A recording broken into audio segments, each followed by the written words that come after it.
علیکم dear student, آج کا ہمارا ٹاپک ہے میانہ روی۔ سب سے پہلے ہم نے پڑھنا ہے میانہ روی کے معنی ہیں درمیانی راستہ، یعنی کہ نہ زیادہ فضول خرچی کی جائے اور نہ ہی اتنی تنگ دستی کی جائے کہ نہ ہی اپنی جو ضرورت ہوتی ہیں ضرورتیں پوری کی جائیں۔ اس کے بعد آتا ہے اس سے مراد، پہلے اس نے مطلب بتایا، اس کے بعد بتا رہے اس سے مراد کیا ہے۔ زندگی کے گزارتے ہوئے تمام معاملات میں درمیانی راستہ ہی اپنایا جائے۔ میانہ روی اعتدال پسندی ہے۔ اعتدال یعنی کہ اللہ تعالیٰ کو پسندیدہ عمل ہے، زندگی گزارنے کا بہترین اصول ہے۔ قرآن مجید میں اللہ تعالیٰ کا ارشاد ہے جس کا ترجمہ ہے اپنی چال میں اعتدال کیے رہنا۔ میانہ روی کا تعلق زندگی کے تمام شعبوں سے ہے، جن میں چند ایک درج ذیل ہیں۔ اس میں سب سے پہلا آتا ہے ہمارے پاس عبادت میں میانہ روی۔ سب سے پہلا پوائنٹ جو تھا عبادت میں میانہ، اس میں عبادت اور بندگی کرنے کے جتنے بھی اوقات مقرر کیے گئے ان میں اعتدال اور میانہ روی کا بے حد خیال رکھے۔ یعنی کہ سب سے پہلے کیا کہ عبادت اور بندگی کے جتنے بھی اوقات مقرر کیے گئے ہیں ان میں اعتدال اور میانہ روی، یعنی کہ اعتدال اور میانہ روی یعنی کہ جو درمیانے نقطۂ نظر ہیں ان کا بے حد خیال رکھا گیا ہے۔ اسلام کی تعلیمات انسانی فطرت کے مطابق ہے۔ دین اسلام عبادت میں میانہ روی اور اعتدال کی تعلیم دیتا ہے۔ جب آپ صلی اللہ علیہ وسلم نے دیکھا کہ بعض صحابہ کرام عبادت میں آگے بڑھ گئے ہیں، رات بھر نوافل پڑھتے ہیں اور دن بھر روزے رکھتے ہیں، تو آپ صلی اللہ علیہ وسلم نے ان کے ذریعے پوری امت کو میانہ روی کا درس دیتے ہوئے ارشاد فرمایا۔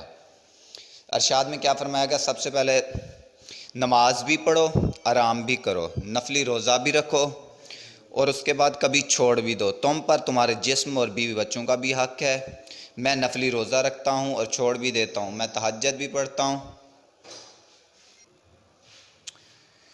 تم پر تمہارے جسم اور بیوی بچوں کا بھی حق ہے۔ میں نفلی روزہ رکھتا ہوں اور چھوڑ بھی دیتا ہوں، میں تہجد بھی پڑھتا ہوں، آرام بھی کرتا ہوں اور تم میں سب سے زیادہ اللہ تعالیٰ سے ڈرنے والا ہوں۔ گویا میانہ روی اختیار کرنا نبی کریم صلی اللہ علیہ وسلم کی اطاعت اور اتباع کا دوسرا نام ہے۔ سب سے پہلے آپ صلی اللہ علیہ وسلم نے صحابہ کرام کو کیا درس دیا کہ نماز بھی پڑھو، آرام بھی کرو، نفلی روزے بھی رکھو اور کبھی چھوڑ بھی دو۔ تم پر تمہارے جسم اور تمہارے بیوی بچوں کا بھی حق ہے۔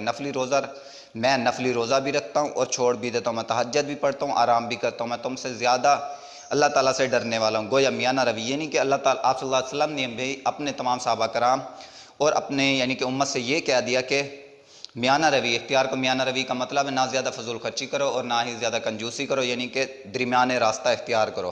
اس کے بعد ہمارے پاس آتا ہے معاشرتی زندگی میں میانہ روی۔ اسلام جو ہمارے پاس دوسرا پوائنٹ ہے وہ کون سا ہے؟ معاشرتی زندگی میں میانہ روی۔ اسلام معاشرتی زندگی میں مختلف پہلو اور رویوں کا بھی میانہ روی کی تعلیم دیتا ہے، یعنی کہ مختلف پہلو ہو گئے، رویوں ہو گئے، ان کے درمیان بھی جو ہے میانہ روی اختیار کی جاتی ہے۔ مثلاً اخلاقی میانہ روی یہ ہے۔ اب سب سے پہلے ہمیں یہ بتاتا ہے اخلاقی میانہ روی کیا چیز ہے۔ ہم نے اخلاقی میانہ روی کے بارے میں پڑھنا ہے۔ اس میں سب سے پہلے آتا ہے ہمارے پاس کہ گفتگو میں آواز بہت زیادہ بلند ہو، نہ بہت زیادہ آہستہ ہو۔ کیا کہتا ہے؟ گفتگو جب آپ کر رہے ہو، دو بندے گفتگو کرتے ہیں، نہ آواز سب سے زیادہ ہو اور نہ ہی آہستہ ہو کہ چلنے پھرنے میں غرور تکبر نہ کیا جائے۔ آواز نہ زیادہ اونچی لے کر جاؤ، نہ زیادہ نیچی ہو۔ اس کے بعد چلنے پھرنے میں غرور و تکبر نہ کیا جائے، کھانے پینے میں بے صبری کا مظاہرہ نہ کیا جائے۔ اخلاقی میانہ روی یہ بھی ہے کہ دوسروں سے گفتگو کرتے وقت صرف اپنا موقف ہی درست نہ سمجھا جائے، دوسروں کی بات بھی سمجھنے کی کوشش کی جائے، دوسروں کے آرام و سکون کا خیال رکھنا، جاننے والے اور نہ جاننے والوں کے ساتھ مناسب طریقے سے بات کرنا اور ان کے لیے آسانیاں پیدا کرنا میانہ روی ہے۔ چونکہ زندگی غم اور خوشی کا مجموعہ ہے، اس لیے خوشی میں آپے سے باہر نہ ہو جائے اور غم میں صبر کا دامن نہ چھوڑے۔ گویا اپنے لباس، خوراک، گفتگو، خیالات اور دوسروں کے ساتھ معاملات میں اعتدال پسند رہنا ہی میانہ روی ہے۔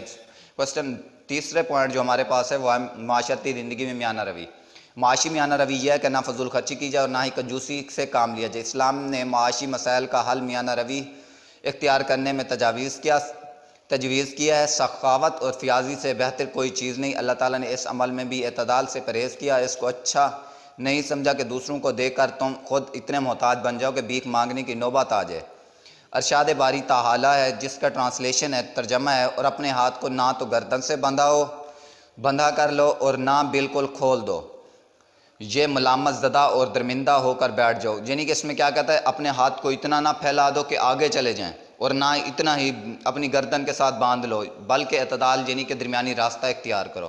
اس کے بعد آتا ہے ہمارے پاس آج کل لوگ عیش و عشرت کی زندگی پسند کرنے لگے ہیں اور اپنی آمدن بڑھانے کی وجہ سے حلال و حرام میں کی بھی تمیز نہیں کرتے، جس کی معاشرے میں کئی بیماریاں جنم لے رہی ہیں۔ اگر لوگ میانہ روی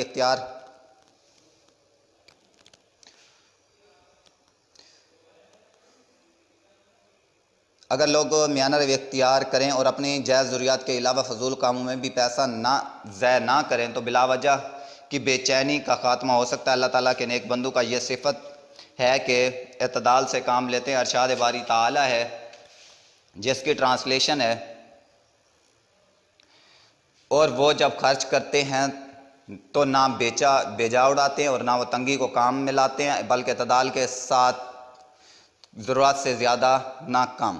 ہمیں بھی چاہیے کہ ہم اسلام کے سنہری اصولوں کو اپنائیں۔ اس سے نہ صرف ہمیں اپنی زندگی میں سکون و آرام اطمینان نصیب ہوگا بلکہ دوسروں کے لیے بھی بہتر کردار ادا کرنے قابل ہو جائیں گے۔ اعتدال اور میانہ روی اپنانے سے انسان کی شخصیت و کردار میں بلندی آتی ہے۔ میانہ روی اپنانے سے فرائض و ذمہ داریوں کی ادائیگی خوش اسلوبی سے سر انجام دی جاتی ہیں۔ معاشرے سے انتہا پسندی کا خاتمہ میانہ روی اپنانے میں ہے۔ اسوہ رسول صلی اللہ علیہ وسلم ہم سب کے لیے مشعل راہ ہیں۔